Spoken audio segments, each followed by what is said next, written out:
This is the mission lobby where people get checked in. They come in to get their sheets and stuff when they check in for getting a bed. Here's some stories of some individuals who graduated from our recovery program. So if you guys get a chance at the end to check those out, you should definitely hear those. Those are some great ahead. All right, and this is our men's overnight shift. You guys are going to hear from Frederick Henderson. He's our program manager of the men's side of the Pensacola Mission in general. All right, I'll wait till everybody get in. Good morning, everyone. Good morning. All right, thank y'all for coming. I'll wait till they get in. Shirley Huffman, report to the front desk, please. Shirley Huffman, report to the front desk. All right, my name is Frederick Henderson. I'm the director of the Pensacola Mission. Hey, thank you guys for coming. It's always a pleasure to have you guys in the building. I've been working here for 15 years. Started out as a volunteer. And when I started out as a volunteer, it was just volunteering. And before it was over with, I was working at the mission. I didn't see that coming at all. I'm also a local pastor of one of the churches in Pensacola. What you have here is this. Our guests that we serve, and we don't call them homeless, we do call them guests. We have a total of 98 beds for our overnight guests. They can come in the mission, check in at 4 o'clock, and during this check-in period, they put their bags away. You notice that the beds are not dressed because they get a fresh roll of linen and towels and everything every single night. And then they get a chance after they take a shower and make their beds, go get something, a warm meal, until they can leave, until they can get ready for bed at night. But what we want to do here, this should be a progression. And our progression is that if they get in this overnight area service, that we can have some touch points with them, be able to touch them. Matter of fact, I touch as many of them as I can physically, every chance I get, even if it's just to slap them on the arm to make them feel comfortable. Because we want them to go into one of our rescue programs. Our rescue program, you can see on the board, we have a work training program. And let me tell you what that work training program is to do. A lot of the individuals that we serve, that we allow to serve, we had been out of workforce for a long period of time. They ain't used to waking up on time. They ain't used to going to a job. So our work training program is designed to get them back in the flow of work. And some who have never worked, they have a supervisor that they report to, and they have a time frame that they report, and they have to do that unless they end up having a conversation with the chaplain. And our work training program is just designed to do that. And then we want them to progress to the working homeless program. It's a difference between working trained and working homeless. What we have is doing the influx of inflation and people being priced out of the rent market. What we discovered is that we had a lot of first-time individuals who wasn't on drugs and alcohol were living in their cars. So they can come and have a job and stay with us for 45 days. And what we do during that 45 days, we give them the same bed every night. They can keep their clothes here with them. And they got 45 days, but it's just not 45 days where we don't pay attention to. They have to produce a bank statement, a weekly bank statement. And then we have to see that they're saving their money, because we don't want them to stay with us for 45 days and still be in the same situation. If that's going well, we'll review them. We'll give them an additional 45 days so them to have the time to get themselves together.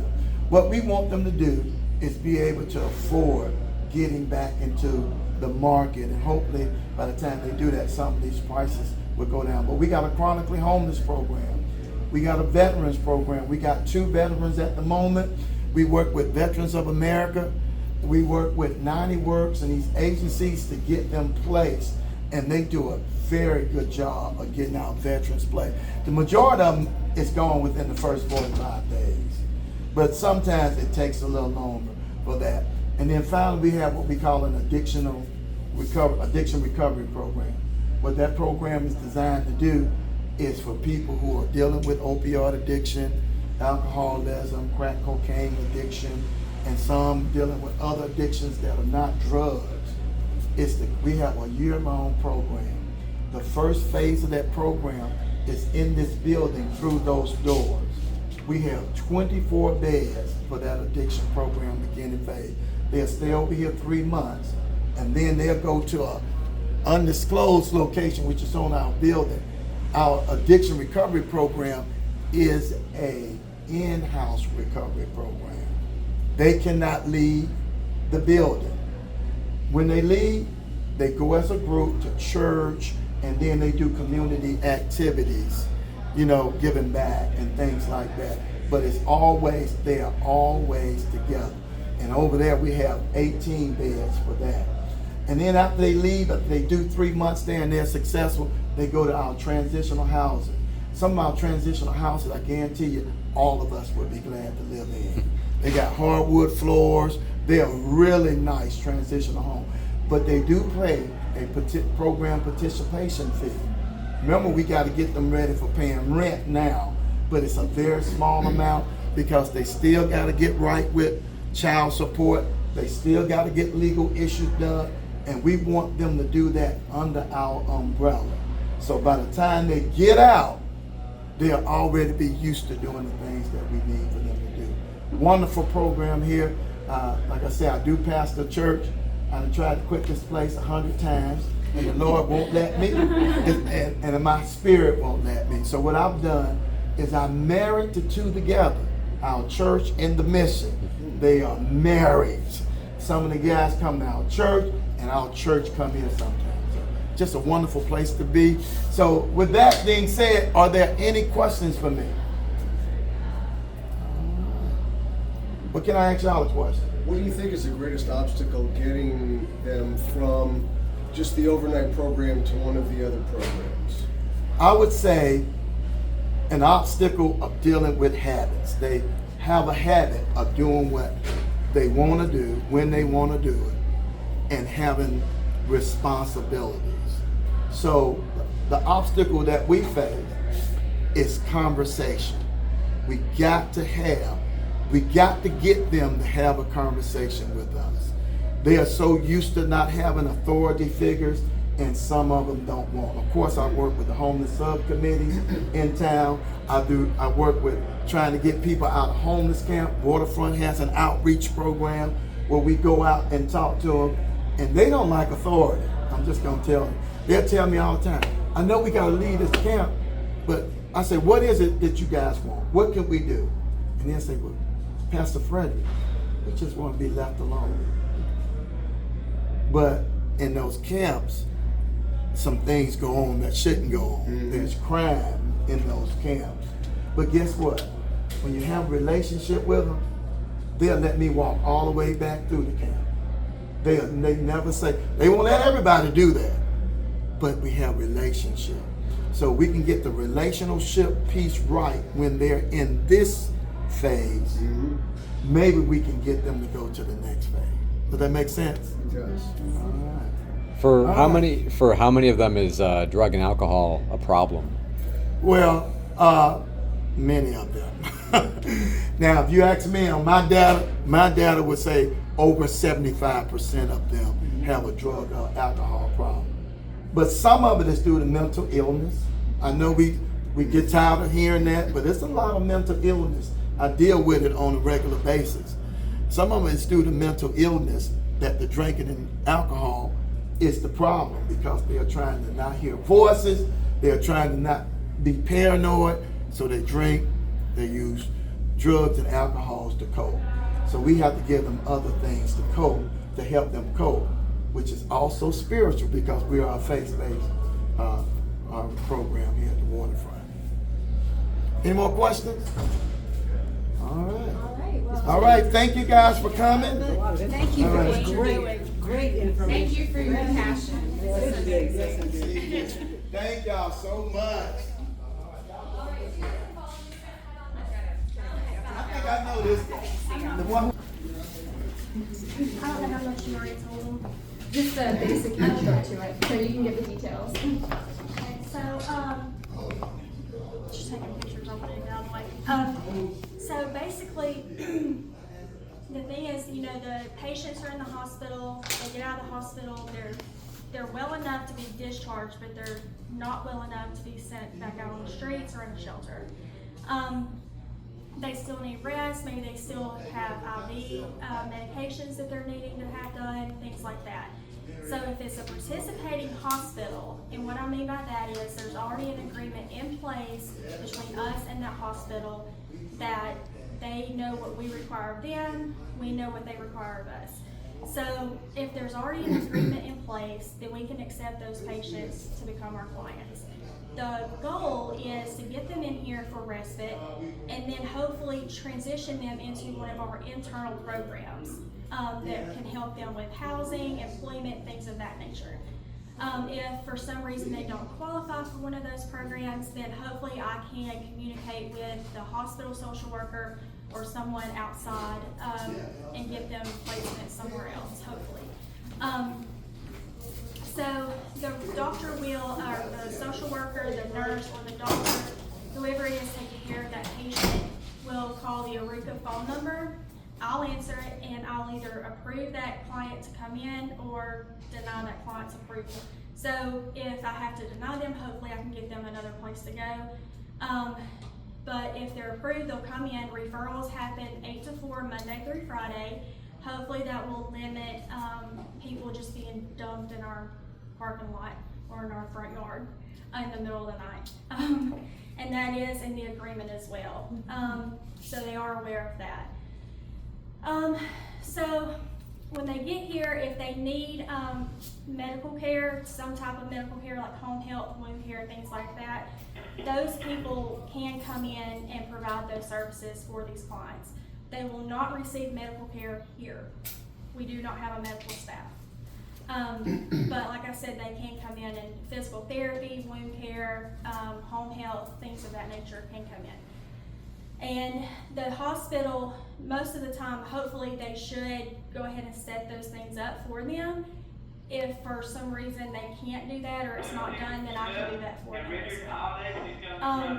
The clients coming in here do not pay for their respite stay.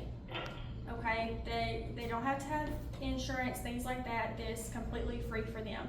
The hospital pays for them to be here. Even though the hospital pays for that, it's still saving the hospital money because a bed in the hospital is a lot more expensive than a bed in here. And it's saving them resources as well. So hopefully it will limit people being dumped here. Hopefully it will help people get out of that cycle of, you know, getting out of the hospital, getting out on the streets, then going right back to the ED 4 days later. Or, you know, that constant rotation, that constant cycle. Hopefully that's gonna prevent, this is gonna prevent a lot of that. Any questions? Has this not yet opened? Okay, so we're ready to go. It looks ready. Yeah. Yes, we're ready to go. We are waiting for the MOUs, the agreements with the hospitals. Those are in process, so we're just waiting on those to get back. But as far as us being prepared and ready, we're ready to go. We also have the same center in Mobile, at our Mobile location. The only difference is in Mobile, it's only for men. There's 10 men beds, and here there's 10 men beds and 7 women beds. Of course, conversations have already happened about, you know, Mobile Hospital having a patient who's a female, but they have nowhere to send them. We are open to the conversation of if that patient is willing and wants to come to Pensacola, we can have that conversation to make that happen. Okay? Any other questions? And we get a lot of patients from the Alabama area as well. So how will this work with community health being there? Will they be able to get follow-ups there? Yes. That's the thing, like, because some of them will have insurance, some of them will have Medicare, Medicaid. Some of them are things very like well funded. Right. Some do not. So the ones that do not can receive medical care from the community health here on campus. Dr. Ryan is super pumped about the respite center. He's very supportive of it. So I don't think anybody's going to have an issue when it comes to that at all. Great. Any other questions? Cool. No? It's amazing stuff. All right, so this is the men's dorm. The men's restroom, shower, things of that nature are there. And then you come through here.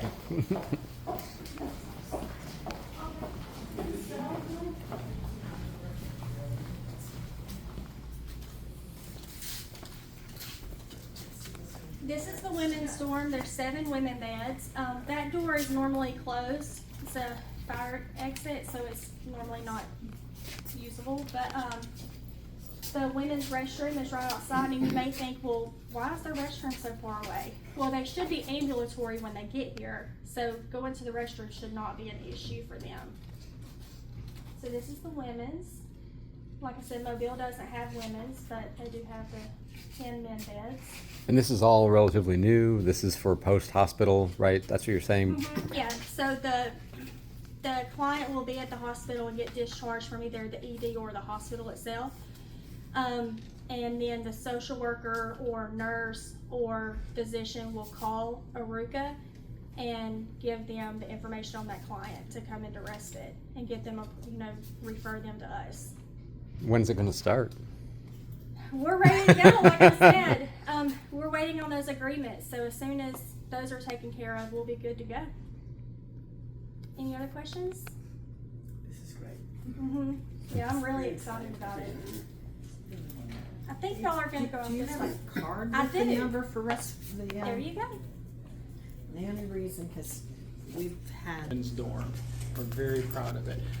Now, you guys came through this door over here between the 2 respite centers. That's not usually open.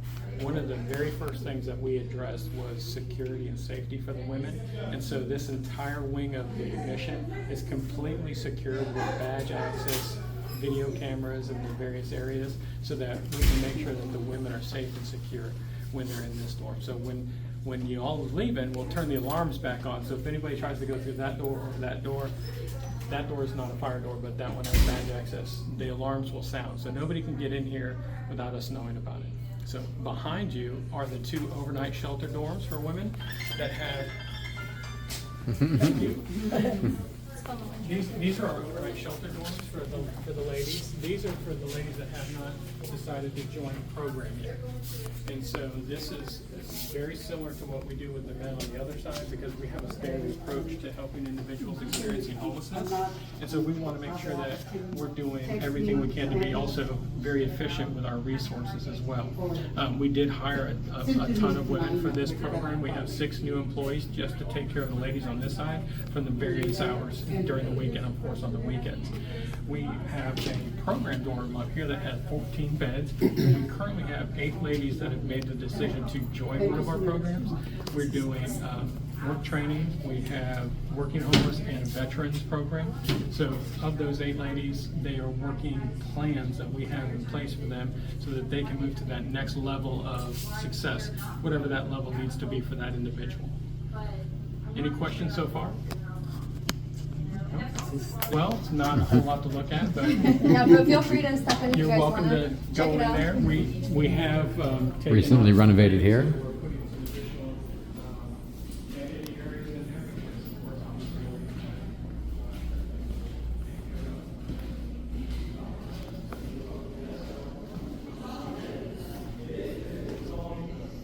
So 6 showers, about 10 toilets, a handicap shower, and more sink space coming soon.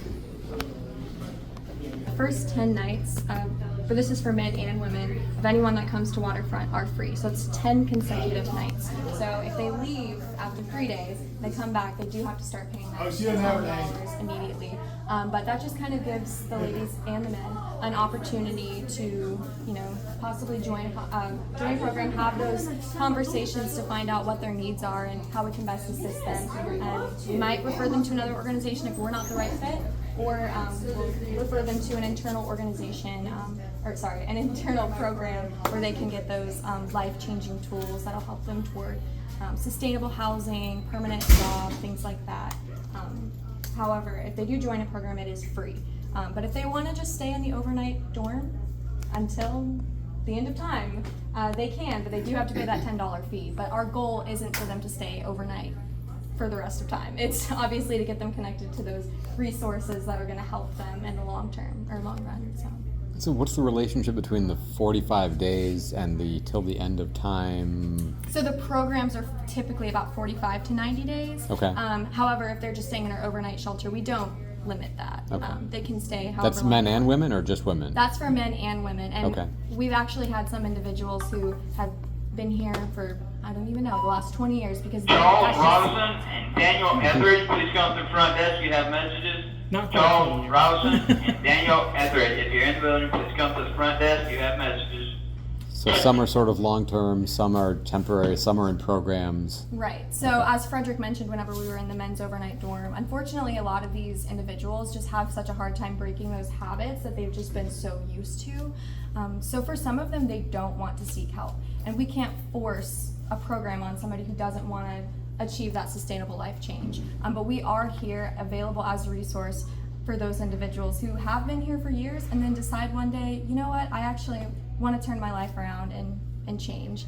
And we're going to be available for those who just want to stay every night and for those who want to get out as quickly as possible and get back on their feet again. So we're here to meet all types of needs, all types of people.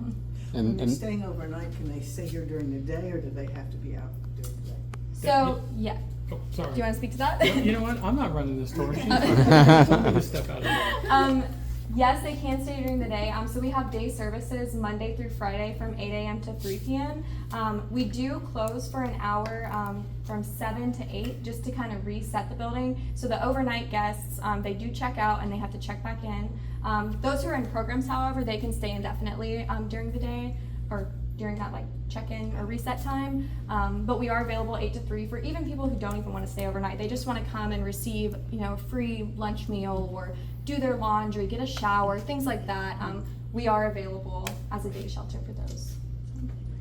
And so Is the that only, free to them, or do they have to pay for that? Yes, day services are free. The only thing that's not free is we have coin laundry. But aside from that, all of our services are free. And those are for men, women, and children. So even before we had the women's wing, we were allowing women to come in during the day. And then we would just connect them with other organizations. Because there are some other women's organizations in the area that are more for women and children. However, a lot of them close during the day. So for some people, we've actually had some ladies come in during the day for our day services. I've seen at least 2 come with babies and stay during the day, have a free lunch, be able to change their baby's diaper in a safe, clean space, get showers, do all the things that they need to do, and then they'll go to those other partnering organizations and stay there at night. So we do try to work with the community as well as we can. So Lexi, I know y'all don't take children, but have you had couples come where the women and men, I know it's early yet, but we have already had, I've seen one couple. Okay. They were waiting actually down the street. For whatever reason, the first few days we were open, they weren't coming in. They had a mattress on the side of Herman Street. And they were just laying there. I'm not really sure why, but the first few days that we were open, they finally came down and decided to come to Waterfront. The lady's been here since that day. They haven't left yet, and the man's been staying in the overnight shelter. And actually last week, they both were saved, so that's amazing. Apparently the woman is an opera singer, and she has a desire to start singing in chapel. So I think that she's going to start leading worship in chapel, which is so huge. But yeah, they actually came from Texas. So I don't know if they just heard about the overnight shelter. I don't know all the details there, but for whatever reason, they decided to come to Pensacola, and they're both here and receiving the services they need and already changing their lives in such a short period of time. So it's really amazing. So if the women come during the day part Mhm. and they have a child, do you have like an area for children to go to? So if they shower, there's some, someone that- supervision. We don't have Kinda a hopes. separate area for children. We do ask that the parents stay with the child. Our shower rooms, I believe they're set up kind of like, it's like a bathroom So set up where you can during lock day it. resources, our showers are open. We have 4 shower rooms that have a toilet, a sink, as well as the shower, and they're lockable from the inside, so they check in for that service. So if a woman and a child were to check in, they could both be in there, or the child could go in there while the mom stays out. Like Lexi said, we don't want them to be apart for any length of time.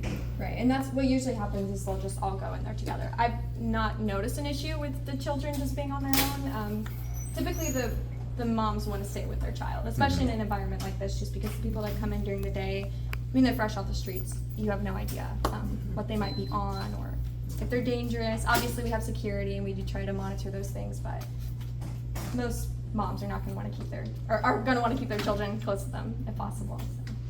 So all they need to stay is $10 and to be sober, right? Basically. Basically, yes. Yes. So, well, like Lexi said, the first 10 nights are free, and some might think, well, what's the magic of 10 days? We've actually had 75 years of working these out and the experiences of this. So we learned that 10 days is the optimal amount of time to be working with someone to find out truly what it is their next step of success needs to look like. So we give everybody who hasn't been with us 10 nights consecutive. So if they stay with us 5 days and then they decide to leave, they can't come back and get the other 5 days. That's part of the program. So, and yes, there is you have to be sober. You can't blow numbers higher than what is legally allowed to, drive a car or anything like that. Because at the end of the day, it's the health and safety of our clients, but also our team members that is first and foremost on my mind. And so someone who's intoxicated or perhaps maybe even high doesn't always play by the rules. And so we're just very aware of those things, and we just need to make sure that the safety is maintained throughout. And to speak to the sober thing, because I think I heard somebody over here mention that, there are some cases where we might make an exception. Obviously, the number one priority is safety. So if somebody is coming in and they're absolutely belligerent and it's not going to be safe to keep them in close quarters, then we won't allow it. However, there have been cases where somebody's come in and they don't actually pass the breathalyzer, but maybe we'll put them on a cot in a common area, just because we do want to keep them safe, even if they are, on drugs, on alcohol or whatever. Well, we have a severe weather policy. Yes. So if we have determined that there's severe weather, whether it's heat, rain, hurricane, cold, we suspend all of our normal policies. And it's very important. So let's take the winter time. We have a huge influx of individuals, but say someone has been drinking a lot that day, they have a higher propensity to freeze to death with alcohol in their system. And so we are not going to keep that person out because they are drunk. We're going to bring everybody in and have brought everybody in. And we just, again, like Lexi said, we put them in a common area so we can kind of keep an eye on them just to make sure that they don't get into any trouble. Housing women as opposed to housing men, like just some issues that we've run into. Christina could definitely speak to that very well. She can. From my experience, since we're just real new to this, there's not a lot of difference. There can be some additional challenges with women. Men are pretty simple creatures, and I think some folks can agree with me. You could shove a ton of them in one room and they'd probably pretty much stay to themselves. Not necessarily the same with women, so there have been some challenges with some women that have been aggressive. Yeah. If you guys want, you can follow me and I'll show you guys kind of what we're referring to. This down here is our program dorm and our classroom. So here, I'll prop this open so you guys can kind of see. This is our program dorm. So this is where the ladies who have decided to join a program, they get their bed that is their assigned bed. So they keep their stuff with them. This is their little area. Let me see if I can prop this open. Okay. So, yes, this is our program dorm. So far we have 8 ladies out of the entire 14 beds. So we have 8 ladies currently in the program. Majority of them are in work training, which means that they basically go through a process of working for 45 days around campus, where they get into the routine of, a lot of them haven't even had a routine of waking up on time and going to bed on time. So it kind of gets them in the routine of doing that, being able to be given an assignment, be here at this time, leave at this time, rest on the days you're off, in the routine of actually having a job again, so they can hold it once we get them into a job after those 45 days. So through that process, we get them resumes, we kind of work with them, make sure we get through all their skills and get them all their IDs, all the stuff they need to be able to get into a job and to maintain a job, such as a bank account and all that stuff to save their money. Walk through that whole process with them case by case, and then get them a job. And once we get them a job, we kind of go through saving, and hopefully saving for whatever it is their personal goals are. Some people want to go back to school, which is great. Some people, they want permanent housing. Majority of them do, which totally get. So we really work on that mainly. But some other people also want to save for a car. They want transportation, so when they get out of here, they don't end up in a hard space again. So we work with each person depending on what they have, what they don't have, and what they're trying to achieve.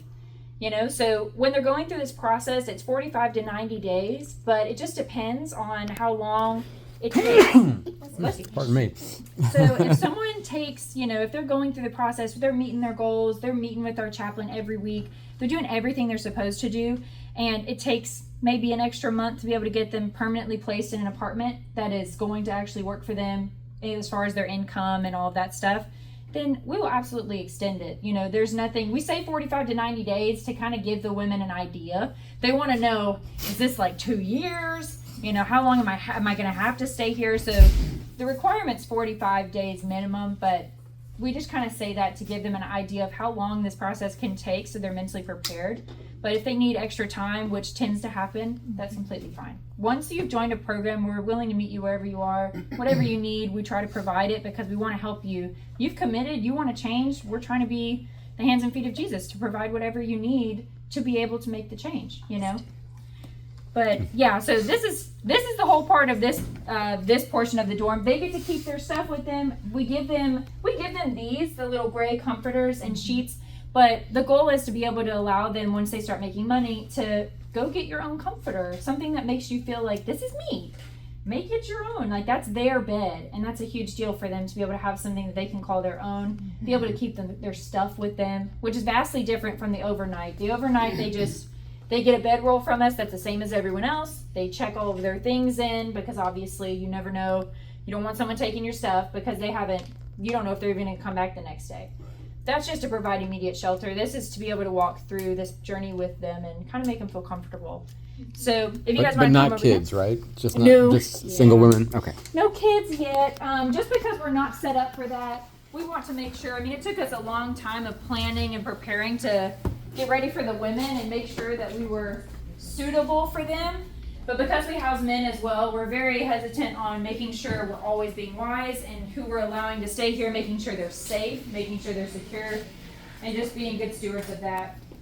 So this is our classroom. This kind of area, just so you know, it's not furnished yet. This is just temporary things that I found around the mission to kind of give them a place to sit.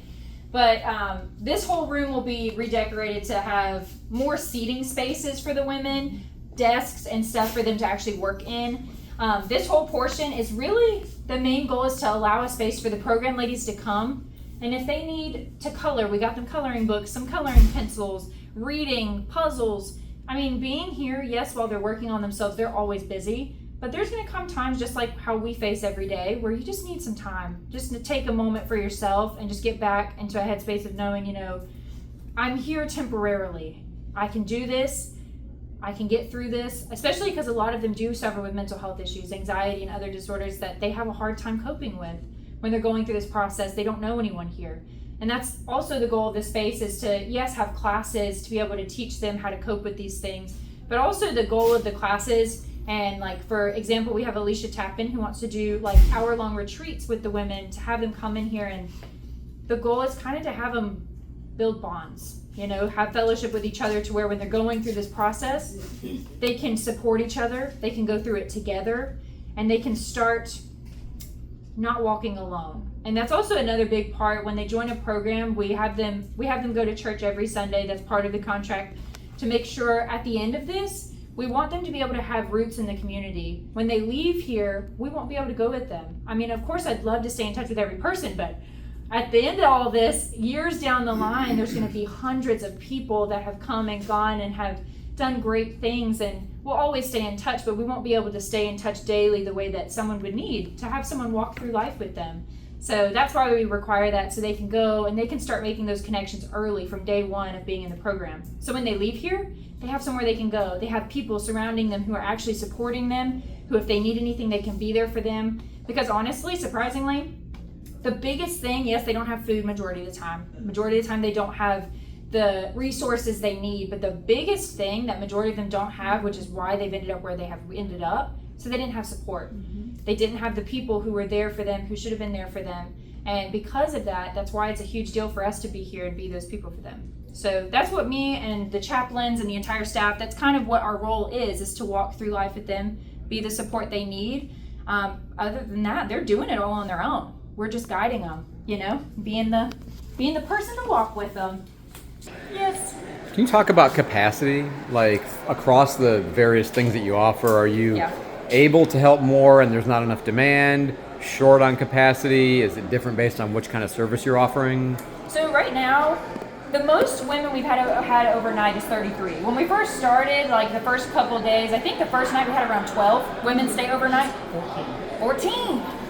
14.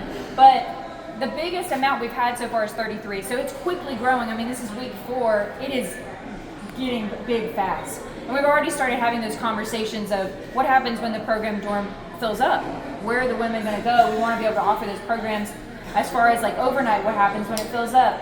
The demand is so great, which is why we knew the Lord called us to do this in the first place. We were prepared for it, but we're already having ideas of how to expand. But yeah, the demand is growing, absolutely. There's just a lot of need for it. So. Particularly for the women. Particularly for the women, yes. The men have been great, and they have their space, and they've been utilizing it very well. They've gotten in the routine of being able to organize everything to keep them moving forward and have enough space to welcome everyone. But with the women, you know, we had no idea what to expect. And it was way bigger than we were anticipating, which is a wonderful blessing. And the Lord did provide for us to expand, you know, to be able to meet that need. So, yeah. And we do also have cots that we'll put out. Obviously, Yes. that's a temporary solution.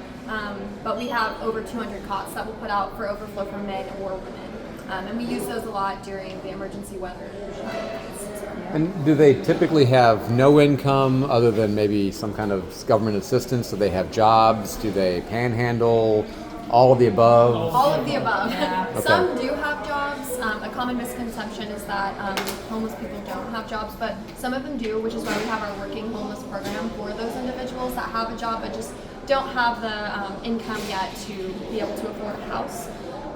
But a lot of them don't. Some of them have, they'll receive disability or social security checks, but there are those individuals who have absolutely nothing, and it's our goal to help get them the resources that they need to get back on their feet again.